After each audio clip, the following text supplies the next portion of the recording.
to palpate the coracobrachialis muscle. The coracobrachialis sits deep to the short head of the biceps, which is on the medial side of the humerus. And its superior attachment is going to be the coracoid process. So I'm going to drop off of the clavicle here. So find the clavicle and drop inferiorly. Okay, and this is a relatively tender spot. And I'm going to passively rotate the humerus back and forth because this is not on the humerus. So if I'm not feeling the humerus underneath me, I know I'm in the right spot. So there is the coracoid process. Now the bicep is superficial to this as well as the pec.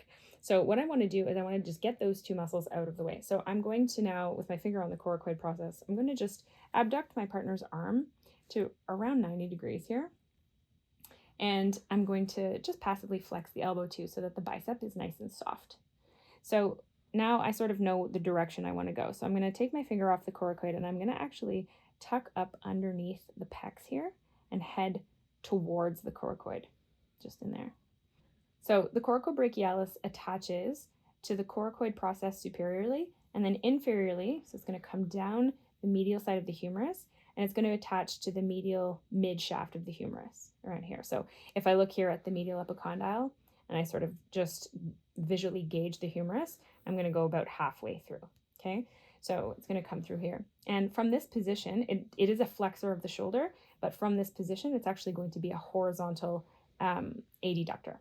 So I'm going to have my partner just gently horizontally adduct. Perfect. And I can feel the coracobrachialis pop up underneath the biceps muscle. Go ahead.